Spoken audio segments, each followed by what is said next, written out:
Hello friends, welcome back to my new video. Rajasthan geography की series में आज आपका फिर से स्वागत है। और आज मैं आपके लिए नेक्स्ट जो हमारे अफवाह तंत्र का बंगाल की खाड़ी नदी तंत्र है उसका वीडियो लेकर आई हूँ। देखिए, इससे पहले हमने राजस्थान के सामान्य परिचय पढ़ा, उसकी स्थिति विस्तार देखा, उसकी जलवायु देखी और राजस्थान के भौतिक प्रदेश देखे। उनमें जितने भी फैक्ट थे जो अब तक एग्जाम में पूछे गए हैं वो मैंने आपको सारे करवाए हैं, विथ ट्रिक करवाए हैं।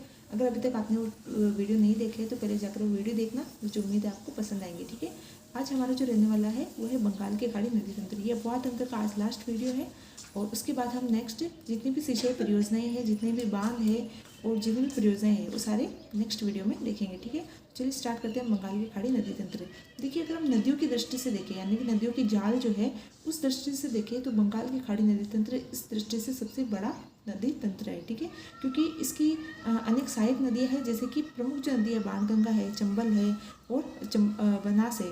इनकी कुछ अनेक सारी सहायक नदियाँ हैं और उन सहायक नदियों की भी सहायक नदियाँ है, तो एक बहुत बड़ा नदियों का जाल बनाती है। इस दृष्टि से ये बंगाल की खाड़ी नदी तंत्र सबसे बड़ा नदी तंत्र है। ठीक है, अब मैं इसमें इंपॉर्टेंट चीज़ें लेकर आई हूँ जहाँ से सिर्फ क्वेश्चन बनता है। ठीक है, फालतू चीज़ में नहीं लेके आई हूँ, सीधी फैक्ट टू फैक्ट चीज़ लेकर आई हूँ। ठीक है, राजस्थान की जो नदी तंत्र है बंगाल की खाड़ी नदी तंत्र, इसमें प्रमुख 3 नदियाँ हैं, बाणगंगा, चंबल और बनास। ठीक है, सबसे पहले हम बाणगंगा नदी देखते हैं। देखिए, बाणगंगा नदी से अब तक जितने भी क्वेश्चन पूछे गए उसमें से 80% यही पूछा गया है कि बाणगंगा नदी को अन्य किस नाम से जाना जाता है। तो इसे अर्जुन की गंगा कहते हैं, इसे रुंडित नदी कहते हैं और इसे ताला नदी कहा जाता है। ठीक है, इसके अलावा जो नेक्स्ट वीडियो क्वेश्चन पूछे जाते हैं वो है कि बाणगंगा नदी का उद्गम और अंत स्थान कहाँ पर है और ये किन किन जिलों से होकर बहती है, वो मैंने आपको एक ही ट्रिक में कंप्लीट करा देती हूँ। ठीक है, देखिए, एक छोटी सी ट्रिक है कि बाण पर बैठकर जय ने दोपहर मतलब होता है ना दोपहर, यानी कि कठिन।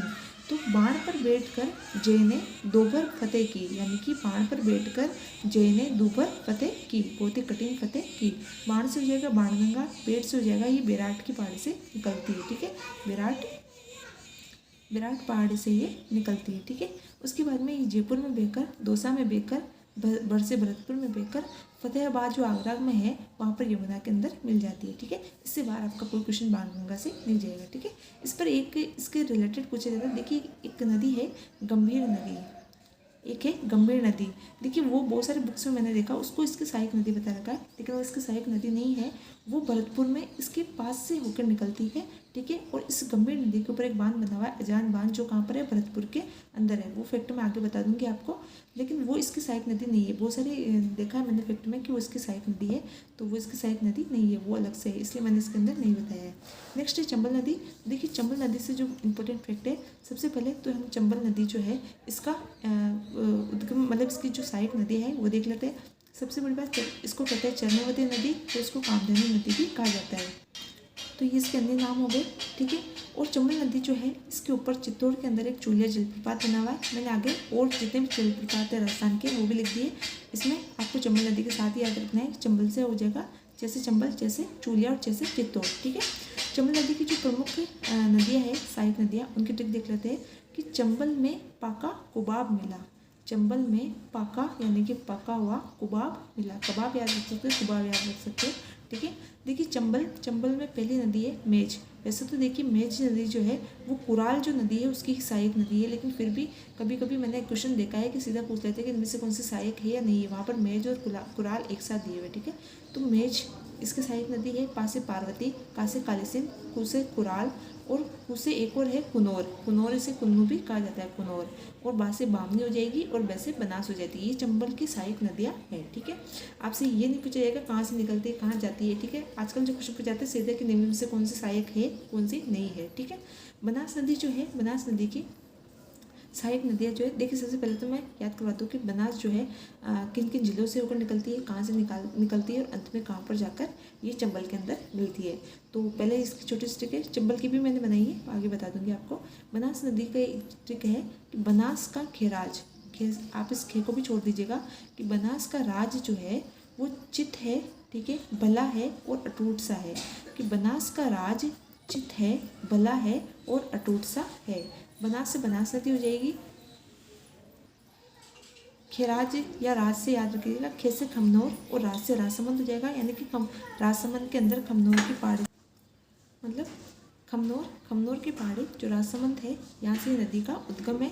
इसके बाद में ये चित्तौड़ से वैसे भला से भीलवाड़ा, ऐसे अजमेर और टूर से टोंक और फिर ससा से सवाई माधोपुर, यानी कि चित्तौड़ से भीलवाड़ा, भीलवाड़ा के बाद में अजमेर, अजमेर के बाद टोंक और फिर सवाई माधोपुर के अंदर एक रामेश्वरम स्थान है। सवाई माधोपुर के अंदर रामेश्वरम जो स्थान है वहाँ पर ये किसमें मिल जाती है, चंबल के अंदर मिल जाती है। ठीक है, चंबल में मिल जाती है। इसके बाद में नेक्स्ट हम देखते हैं कि बनास की, ये तो इसके उद्गम और जिलों का क्रम है। इसके बाद में हम देखते हैं बनास की सहायक नदियाँ कौन सी है। तो देखिए बनास की जो सहायक नदियाँ है उसकी ठीक है कि बेमामे मोर को खाडे में डाल, खाड्या मतलब अपन बोलते हैं ना खड्डा, जिसको मारवाड़ी में बोलते हैं खड्डा। ठीक है, तो बेमामे मोर को खाडे में डाल, बे से हो जाएगा बेड़च, मामे से हो जाएगा मैनाल, ठीक है, मोर से हो जाएगा मोरेल, और को से हो जाएगा कोठारी, खा से हो जाएगा खारी, और ड से हो जाएगा डाई। ठीक है, बेड़च, मैनाल, मोरेल, कोठारी, खारी और डाई, ये इसकी प्रमुख सहायक नदी है। ठीक है, इसके बाद में बनास नदी जो है इस पर तीन कितने हैं, 3 त्रिवेणी संगम है। कितने हैं, 3 त्रिवेणी संगम है। ठीक है, ये तीनों ही त्रिवेणी संगम पूछे जाते हैं। निम्न में से कौन सा सत्य है, असत्य है। ठीक है, त्रिवेणी संगम का नाम दे सकते हैं कि बिगोद के अंदर निम्न में से कौन सी नदी का त्रिवेणी संगम नहीं है। ठीक है, तो मैंने छोटे छोटे से ट्रिक्स बना के यहाँ पे लिख दिया है। बिगोद से आप याद रखिए, देखिए चला था शायद विनोद करके कुछ रहा था, तो आप बिगोद से विनोद याद रख सकते हो कि विनोद ने क्या किया कि MBBS किया, एस को भूल जाना, MBB किया, एस को भूल जाना, कि विनोद ने क्या किया, MBB किया, एस को भूल जाना। M से हो जाएगा मैनाल, B से हो जाएगा बेड़च, और B से हो जाएगा बनास। फिर है बिसलपुर के अंदर हम क्या खेलेंगे, कबड्डी खेलेंगे। बिसलपुर में कबड्डी खेलेंगे, कबड्डी मतलब कैसे खारी, B से बनास और D से डाई। रामेश्वरम जो है, रामेश्वरम के अंदर CBSE चलती है। रामेश्वरम में क्या चलती है, CBSE चलती है। ठीक है, CBSE एक पाठ्यक्रम है, तो रामेश्वरम में क्या चलती है, CBSE चलती है। CBSE मतलब चंबल, B से बनास और S से सीप। ये इन तीन नदियों का क्या है, त्रिवेणी संगम है। जगह पूछते तो रामेश्वरम, बिसलपुर और बिगोद, और कौन कौन सी नदियों का है तो मैंने यहाँ पर नीचे लिख दिया है। ठीक है, अब यहाँ पर कुछ जलप्रपात है जो मुख्य है हमारे राजस्थान के। एक तो जलप्रपात है चूलिया जलप्रपात, जो राजस्थान का सबसे प्रमुख जलप्रपात है और सबसे ऊंचा जलप्रपात है। सबसे ऊंचा जलप्रपात आपसे पूछा जाए तो कौन सा है, चूलिया जलप्रपात है। कहाँ पर है, जैसे चूलिया, जैसे चंबल और जैसे चित्तौड़। ठीक है, भीमलत जलप्रपात है। देखिए भीम था, आकार में बहुत बड़ा था, हमेशा उसको खाने की लगी रहती थी। तो भीम ने बूंदी मांग ली, भीम ने क्या करा, बूंदी मांग ली, खाने के लिए क्या मांग ली, बूंदी मांग ली। तो भीम से भीमलत, बूंदी से बूंदी में है, और मांगली नदी पर है। ठीक है, मैनाल अभी मैंने आपको बताया, मैनाल बनास की सहायक नदी है, और मैनाल नदी के ऊपर, ये नदी का नाम भी क्या है, मैनाल ही है। ठीक है, और ये कहाँ है, भीलवाड़ा के अंदर है। एक जलप्रपात जो पूछा जाता है, बहुत कम पूछा गया है, पहले स्टार्टिंग में पूछा, आजकल कम पूछा जाता है। दमोह याद रख लीजिएगा, दमोह जलप्रपात जो है धौलपुर में है। बस ये पूछा जाएगा कहाँ है, तो दमोह जलप्रपात जो है धौलपुर के अंदर है। अब एक बार हम नदियों का देख लेते हैं मैप के अंदर। देखिए इसके अंदर है, सबसे पहले चंबल नदी है, मुख्य नदी है। इसकी मैंने आपको सहायक नदियाँ सारी बता दी। इसका प्रवाह जो है चंबल के जानापाव पहाड़ी से निकलता है। इसकी एक मैंने छोटी सी टिक यहाँ लिख दी है चंबल का, कि चंबल जाना चित्रकूट, कि चंबल तुम जाना चित्रकूट और अपने बाल सवार कर धो लेना। ठीक है, क्या है कि चंबल तुम जाना चित्रकूट और अपने बाल सवार कर धो लेना। तो चंबल से चंबल नदी हो जाएगी, जाना से जानापाव की पहाड़ी से निकलती है। फिर चित्तौड़, चित्र से चित्तौड़, कूट से कोटा, फिर अपने बाल, इसको भूल जाना, सवार से हो जाएगा सवाई माधोपुर, कर से करौली, धौल से धौलपुर। ठीक है, ये इसकी छोटी सी ट्रिक है, याद रखना। आपको इसकी जिले भी याद हो जाएंगी, कहाँ से निकलती वो भी याद है। और फिर ये इटावा के अंदर जाकर जो है वहाँ पर यमुना से मिल जाती है, इटावा के अंदर यमुना से मिल जाती है, यूपी के अंदर। ठीक है, तो देखिए ये यहाँ से चित्तौड़ के अंदर यहाँ से प्रवेश करती है, चित्तौड़ से। और यही इससे पहले यहाँ पर MP के अंदर इसके ऊपर एक बांध बना हुआ है। कौन सा है, तो गांधी सागर बांध है। ये हमेशा बांधों का क्रम पूछा जाता है कि अगर आपसे शुरू से पूछा जाए कि चंबल नदी के उद्गम स्थल से बांधों का क्रम बताइए, तो सबसे पहले गांधी सागर बांध है जो MP के अंदर है। उसके बाद में चित्तौड़ में जहाँ ये प्रवेश करती है वहाँ पर थोड़ा सा आगे राणा प्रताप सागर बांध है जो चित्तौड़ के अंदर है। फिर उसके आगे नेक्स्ट कोटा के अंदर 2 बांध है। सबसे पहले आता है जवाहर सागर बांध, उसके बाद में आता है कोटा बैराज। तो क्रम याद रखिएगा, सबसे पहले गांधी सागर, फिर राणा प्रताप सागर, फिर जवाहर सागर और फिर कोटा। फिर उसके बाद में ये आगे सवाई माधोपुर, फिर करौली और धौलपुर होती हुई यमुना के अंदर मिल जाती है। इसके अंदर बनास आकर मिलती है रामेश्वरम में, जहाँ हमने त्रिवेणी संगम पढ़ा था। बनास, चंबल और सीप जो एमपी से जाती है, ठीक है। इन तीनों का त्रिवेणी संगम था। देखिए यहाँ पर बनास नदी है जो कमनौर की पहाड़ी से निकलती है, फिर ये चित्तौड़, भीलवाड़ा, अजमेर, टोंक और सवाई माधोपुर के अंदर रामेश्वरम में किसे मिल जाती है, चंबल के अंदर।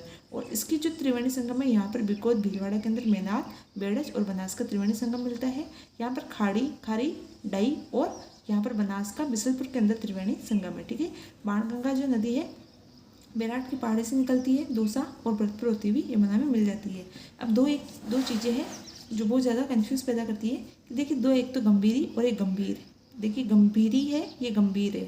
गंभीरी नदी जो है ये बनास की सहायक नदी आप इसको कह सकते हो, क्योंकि देखिए गंभीरी जो है ये आती तो एमपी से, उद्गम तो इसका एमपी से है, लेकिन ये चित्तौड़ के अंदर, बेड़च के अंदर मिल जाती है। और बेड़च किसकी सहायक है, तो बनास की सहायक है, इसलिए इनडायरेक्टली आपसे पूछ सकता है गंभीरी किसकी सहायक, तो बनास की सहायक नदी है, ठीक है। तो ये बेड़च में मिलकर फिर इसमें बनास में मिल जाती है। और गंभीर मैंने आपको बताया कि करौली से निकलती है, भरतपुर होती हुई, धौलपुर होती हुई फिर यमुना के अंदर मिल जाती है। और भरतपुर में इस पर क्या बना हुआ है, अजान बांध बना हुआ है, ठीक है। तो ये बंगाल की जो खाड़ी नदी तंत्र था उससे संबंधित जितने भी इंपॉर्टेंट फैक्ट थे वो मैंने आपको सारे बता दी है। मुझे उम्मीद है आपको वीडियो पसंद आएगा। पसंद आए तो उसको लाइक और शेयर करना, ठीक है। Thank you. मिलते हैं नेक्स्ट वीडियो में।